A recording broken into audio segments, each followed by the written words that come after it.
Congo, il n'y a qu'un seul président, il s'appelle Félix Antoine Tshisekedi Tshilombo. Au moment où on a créé l'actualité, mais Félix Yenda a dirigé le pays.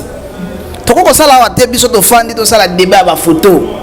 Président Félix, c'est lui le président de la République démocratique du Congo. Il a été réussi. Et puis il y a Kanga qui va photo na président il y a États-Unis. Ils ont dit que c'était pas au moins le problème est ça nini. Problème est ça que biso tozo lingato tozo mona lokola président na biso azamuke que président va tomber pour toi ça la débat à photo.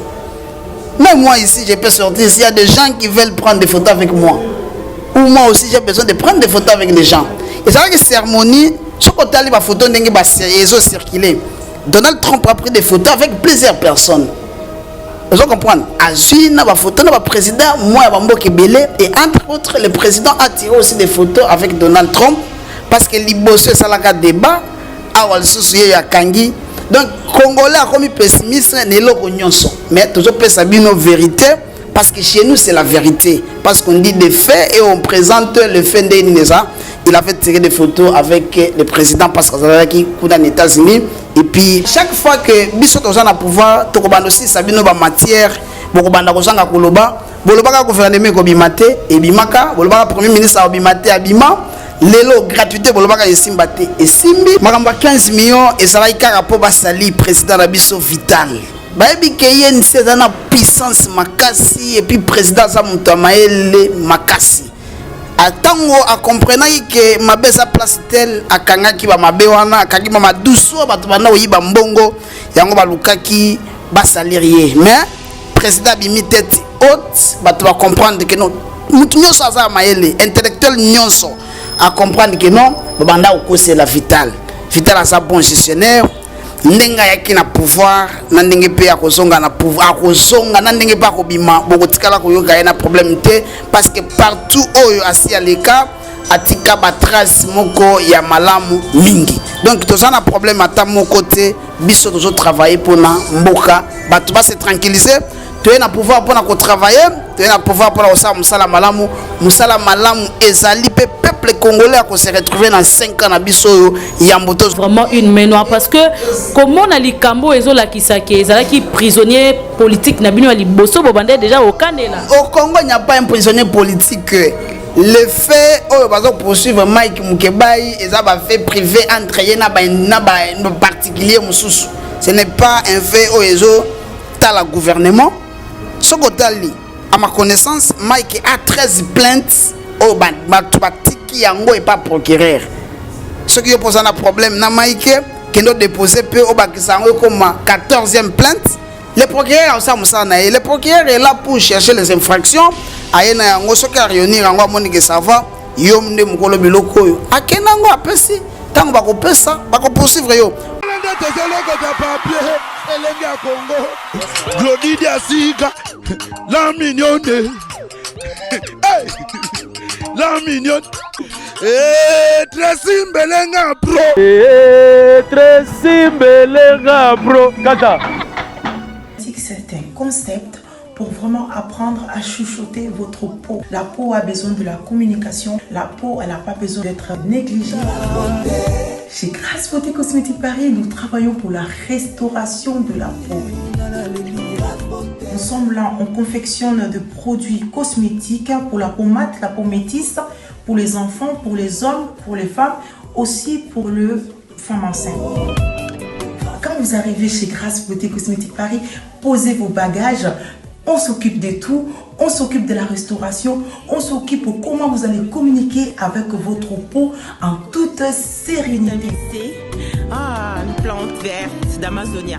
Si vous avez des soucis de votre peau, vous voulez une meilleure retraite pour votre peau, vous voulez avoir le langage de la peau, venez chez Grasse Beauté Cosmétique Paris. N'hésitez pas, contactez-nous sur notre WhatsApp au 0033 6 23 22 73. Toute l'équipe Grasse Beauté sera à votre service. Zambé,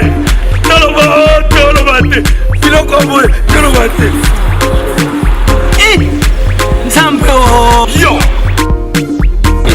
Otani. Ozolule man.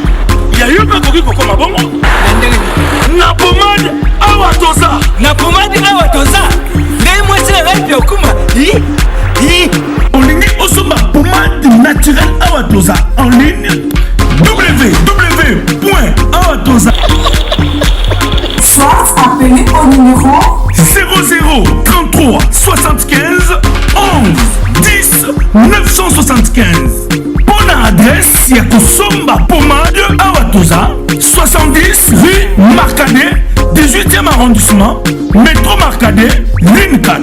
Pomade Awatoza, il salami na bana mboka ba congolais, na banzete ya mboka Congo. Boke bana pirate. pour la province Sabamole, Mupende, Sinapetolo. Somba gamme ya pomade Awatoza, masse yango na ba parti oyo lingi evimba. Sima ya 3 mois, on fait résultat. Salut.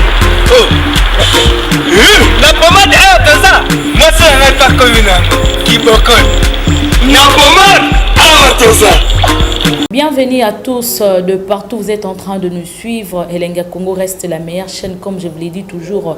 Vous informer, c'est notre devoir. Tolembarate Kokita partout pour vous chercher des informations, des actualités politiques. Wana vraiment Ezalaram Sala Nabiso. Je salue, je profite pour saluer Sami Mbouyi depuis Paris. Vraiment, salutations à Oyangoana. Je ne peux pas continuer cette émission comme ça ou commencer cette émission comme ça sans pourtant te saluer vraiment la foutine Yongonayo. Sami Mbouyi depuis Paris. Sans plus tarder, Tokota vraiment na l'isolo na biso mkola lelo, vous avez suivi partout. Il y a déjà un projet de 7 milliards de dollars pour na budget amboka na biso et ces projets là et sali moi nungu ebele partout bande konabiso ya Lamuka bande konabiso ya FCC bande konabiso ya société civile vraiment tolandi na ba vidéo na bango ndenge balobeli que c'est insuffisant ezali projet moko ebimi kutu bande komsusu balobi que non dans ces 7 milliards de dollars wana 15 millions ils a déjà structuré. On se demande vraiment ce qui est plus de 80 millions d'habitants en République démocratique du Congo. Nous avons 26 provinces. Alors tozoye baté 7 milliards oyo bakosela ngondenge nini tozo mona pe bande konabiso ba tangisi balakisi enseignement gratuit oui mais bango pe bazana kota na bango kaka na 7 milliards wana. Alors tokoke kotika la munoko kokangamate. Aujourd'hui nous avons préféré parler de ce sujet, n'est-ce pas, avec notre frère de l'INC qu'il aime trop qu'on lui appelle le fils légitime de l'INC. Alors Basile Mpoyo qui est là. Vraiment, on a monopolisé Malobate. Je vais déjà lui donner la parole parce que hier, il y a une matière. Il y a bien blindé. Il y a une matière. Il y a temps à expliquer vraiment Likambo et Kosalema parce qu'avec 7 milliards de dollars américains, c'est vraiment insuffisant. Mbokeza Mounene, RDC en a Kinshasa, RDC en a 26 provinces, RDC en a plus de 80 millions d'habitants. Et puis beaucoup découvrir, vraiment beaucoup comprendre qu'est-ce que nous devons faire. Alors sans plus tarder, je m'en vais déjà saluer mon invité Mbote Mwanamboka Basile Mpoyo. Mbote Dorcas Kaping. Bonne santé INC Toyoka qui le président de l'INC Azana Mboka il est parti défendre sa thèse vraiment Toyebi qui est parti et ça se porter ndengeni. Merci pour la parole. Oyo zo pesangai na moment oyo. Esengwesa makasi ya ko ya lisusu na esika oyo pe ko ya ko loba na micro na yo. Na ko bande mission na ngai te sans ko pesa nanu mbote to ko féliciter mo konzamboka Félix Antoine Tshisekedi Tshilombo na musala malamu ezo salama na discours na epe oyo asalaki na États-Unis. To ko yebisa susu bande ko na biso susu ke président Vital Kamerhe o azali président ya Union pour la nation congolaise. Azali Vital Kamerhe azali na minute o tozoloba azali na Grèce azali ko soutenir thèse na ye ko soutenir angolobi akokoma docteur na économie. Donc esengwesa makasi INC tozali na ébullition.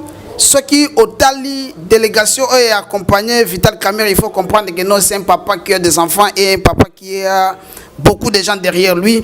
INC Mobimbesa na Grèce et Sengwesa Makasi parce que biso chaque année et to lexaka ba 6 mois te to yana biloko asika. après avoir Moussala Oya Salaki, Tokomi na présidence, les lois lobby fa soutenir test nae et sengeza makasi parti za malamu. Tozali na période de moko ezamwa bongo transition. Il faut toujours secrétaire général ya Sika, il faut toujours interfédéral ya Sika, porte-parole ya Sika, président Bajene ya Sika. Donc restitution et que ça la mois d'octobre fin octobre pour animateur ya Sika bakota. Donc parti eza nango bien. Makambo nyonso eza nango bien à tout moment au bozana posa ya INC a contribué na mboka tokoya pona kopesa bino INC za kitoko biso pe tozana biso kitoko. Alors, en passant, pardon, Maître Basile, quand tu as dit que le président de la République, Aleka Kinamboka, il y a États-Unis, il y a quelque chose qui circule sur les réseaux sociaux par rapport à la photo, on a oublié un montage. Le président de la République, le chef de l'État, Antoine Félix Tshilombo Tshisekedi, n'était pas avec le président américain Donald Trump. Au moni, bande konabiso to kosenga na bango ba se tranquilliser. Au Congo, il n'y a qu'un seul président, il s'appelle Félix Antoine Tshisekedi Tshilombo. Au Monata, Batundeng Bazoluka va créer l'actualité, mais Félix Yenda a dirigé le pays. Toko ça la wate biso to fandi to ça la débat ba photo.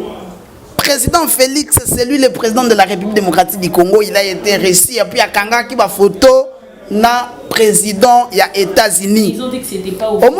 Au moins problème est nini. Problème est que biso tozo lingato tozo mona loko la président na biso azamuke que président ya batumsusu. Poto ya osala débat ba photo.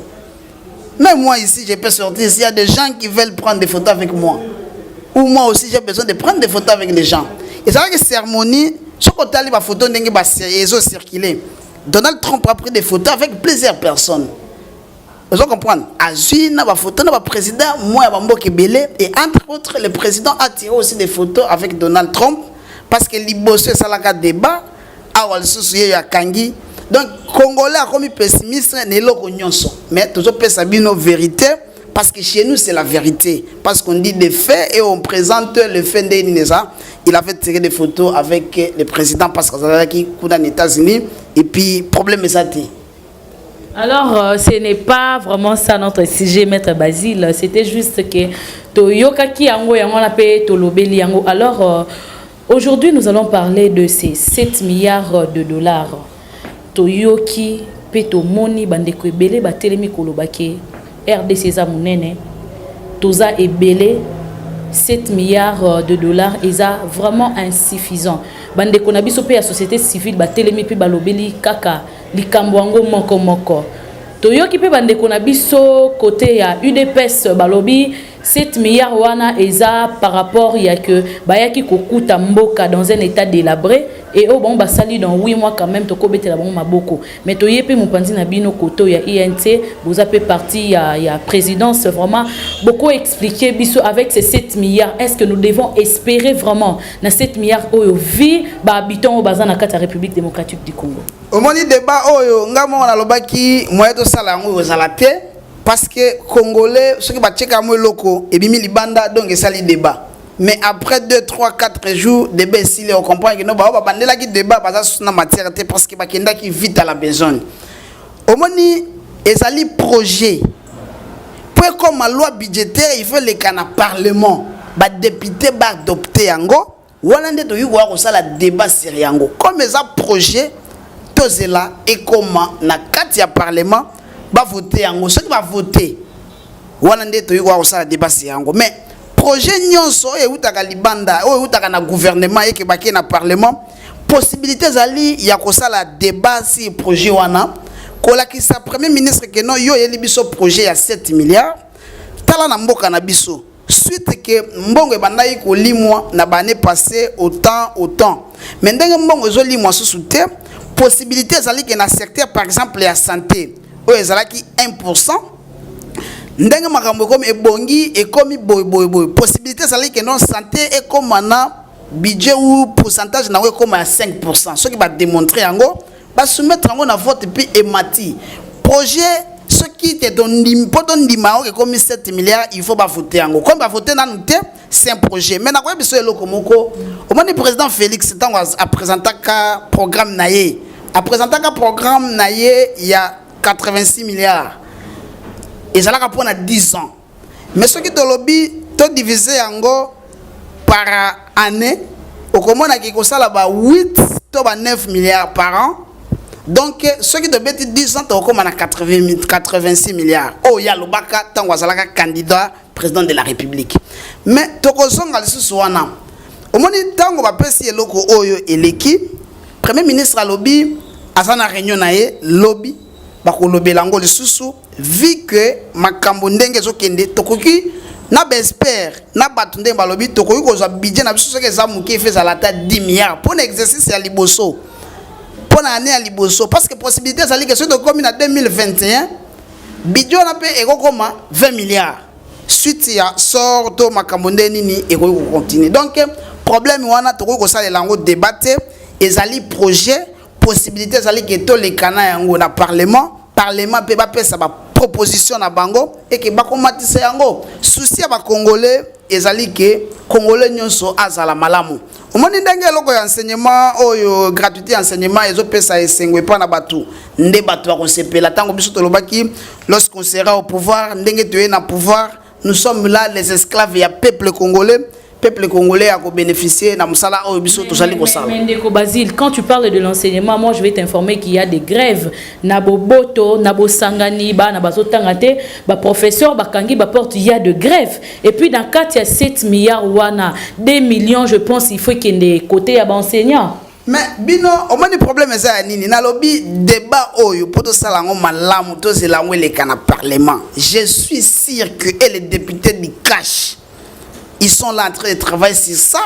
Ce qui est gouvernement, il y a un projet, à 7 milliards.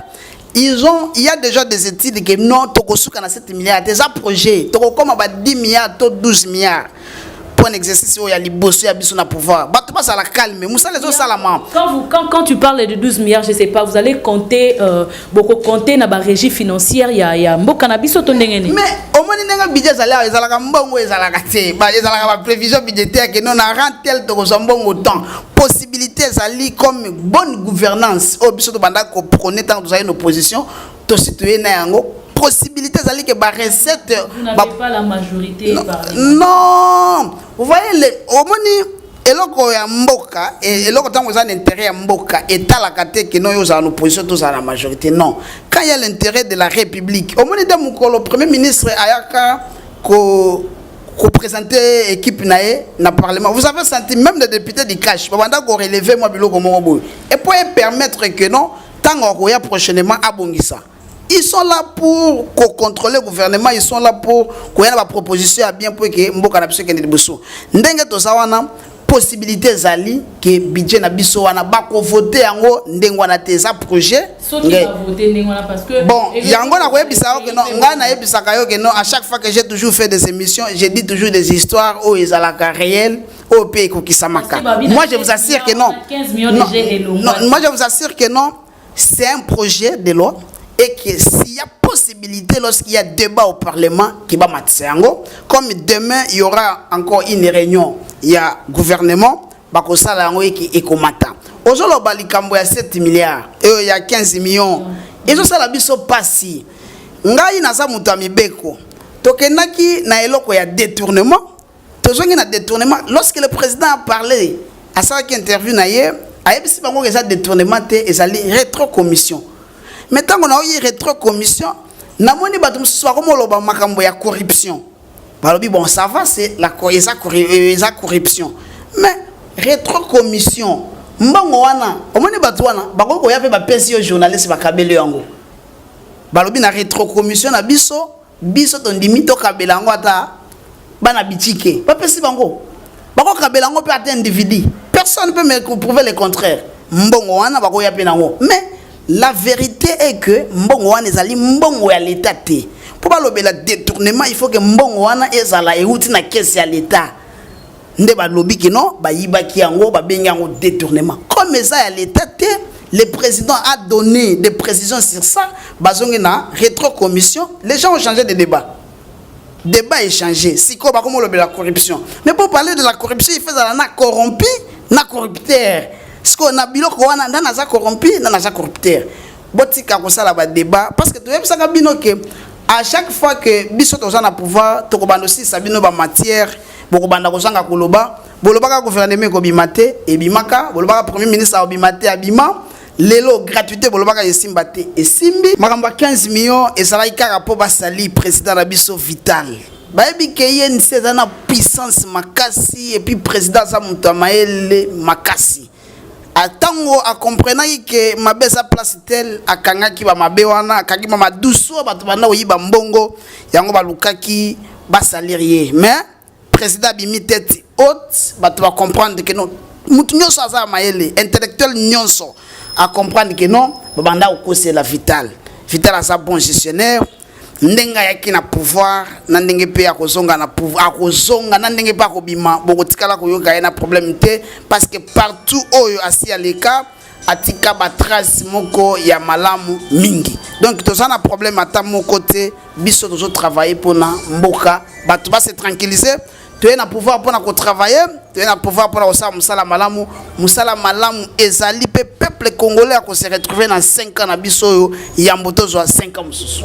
Voilà maître Basile tozo qui est déjà na souka émission na biso zo qui est vraiment na souka comme Gloire Diaké c'est en train de me signaler derrière la caméra vraiment émission qui est na souka mais une toute dernière question par rapport à ce qui s'est passé na bandeko na biso ya Bakongo tomona Kibongo le gouverneur est en train d'être protégé par le gouvernement provincial par rapport à ce qui s'est contrairement à ce qui se passe ici honorable Mike Mukebai ça fait déjà 2 semaines azaka kanakata prison et tozomona pe réaction ya bandeko na biso bata gouvernement provincial te mais to yoki déjà na ba nungu bandeko na biso ya lingwala o ba vota kié balobi cette fois-ci bazo telema bazo bimana nzela pona kolobela likambo yo nous comprenons vraiment de tozo découvrir malembe que il y a une main noire derrière cette affaire de l'honorable Mike Mukebai et tant que Bino Bozana pouvoir parce que vous êtes accusé, l'UNC et l'IDPS balobi prisonnier politique na bino oh vraiment ya liboso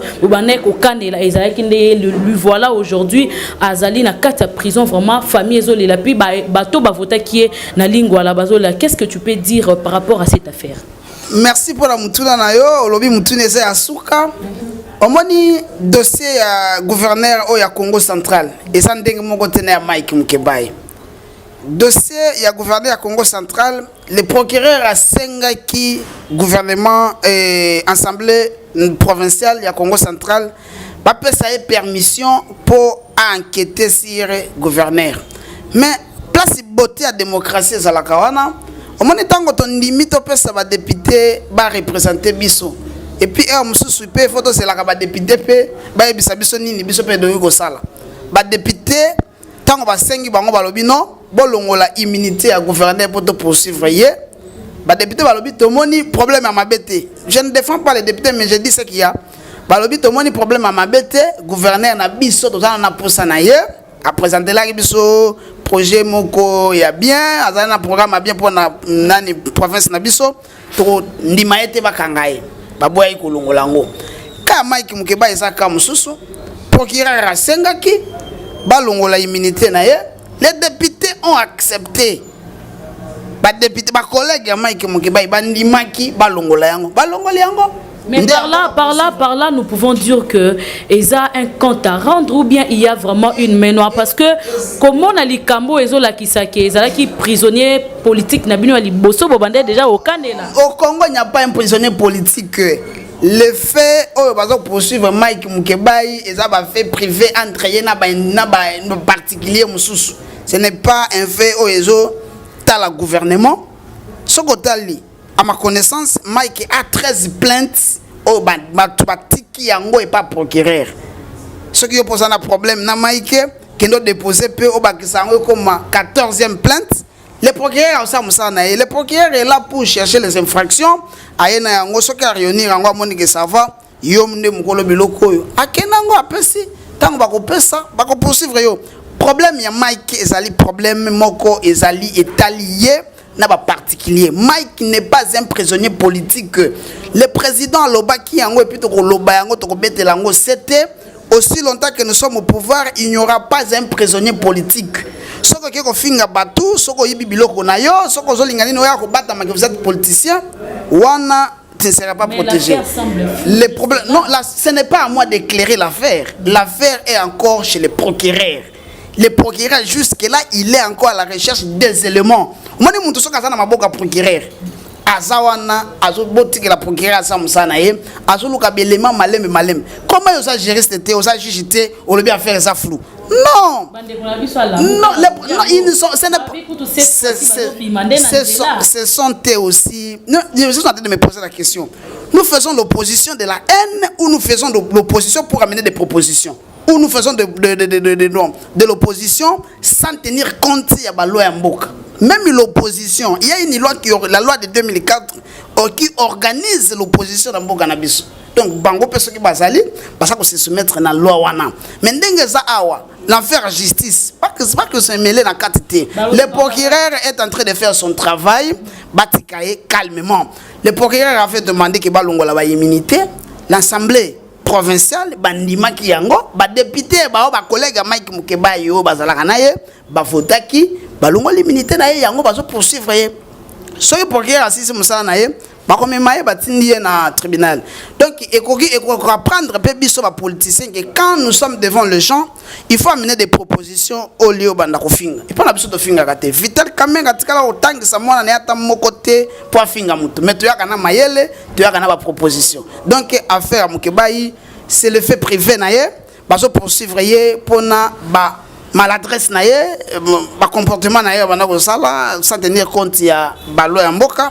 Il est responsable de ses propres actes. Donc, il n'y a pas un prisonnier politique. Et puis, la titre aussi ça, mandat nabiso. Alors, Mendeko Basile, tout ce qui est déjà dans Souka, mais est-ce que vous avez déjà informé? Parce que vérité des urnes, ils ont continué, lobby, stratégie, ils ont se mettre des gens en place.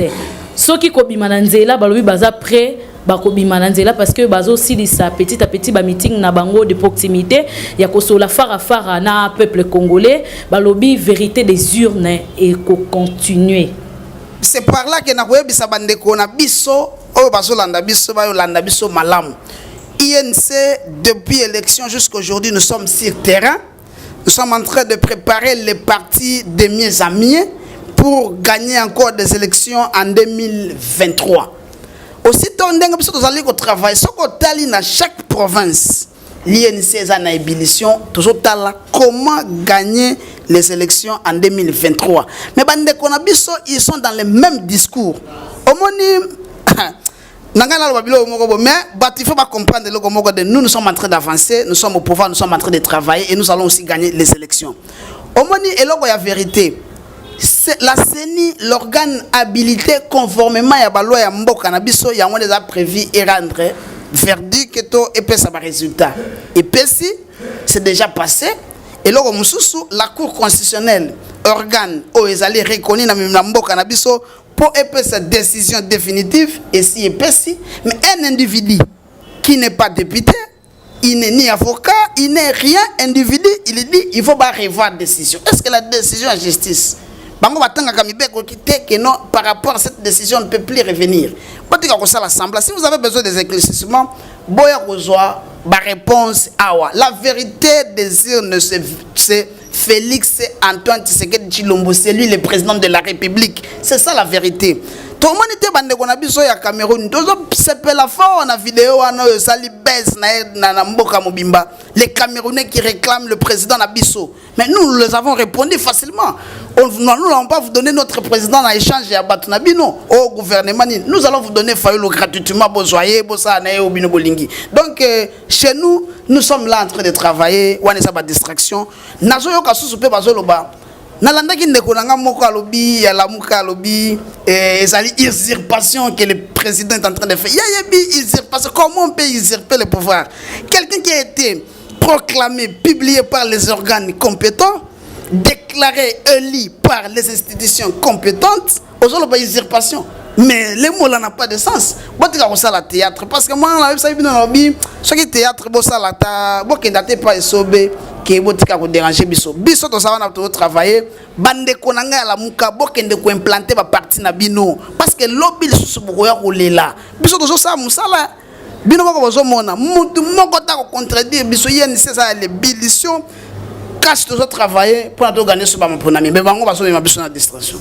Mesdames et messieurs, nous sommes arrivés pratiquement à la fin de notre émission. Vraiment, merci Nabino Baïbolanda Kibiso du début jusqu'à la fin. Vraiment, je remercie également mon invité Basile Mpoyo. Vraiment, merci pour na temps Oyo Pesibiso Suna Mukulade. Merci de donner un service à Mboka Pi pour couper sa précision et ce qu'on a biso bazo kende libanda.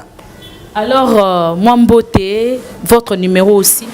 Si je peux saluer, je dois saluer tout le monde. Pour ceux qui ont bien entendu plus 243 81 63 28 494. On est un numéro nabiso. À tout moment, on va bien nabiso pour te payer ça moi éclaircissement pour Mboka to kosala parce que tous allez esclaves ya Mboka et puis tous ana INC pour nous servir Mboka nabiso.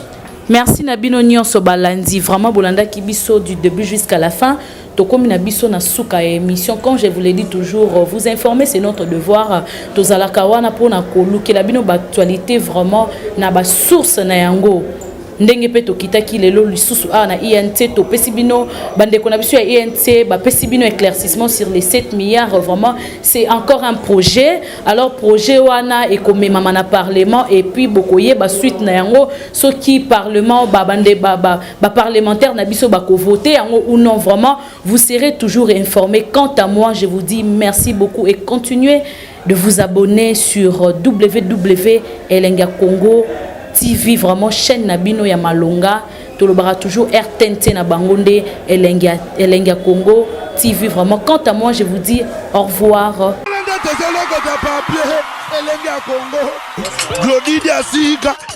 La mignonne,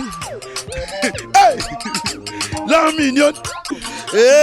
Tracy Mbelenga bro. Tracy Mbelenga bro. Kata.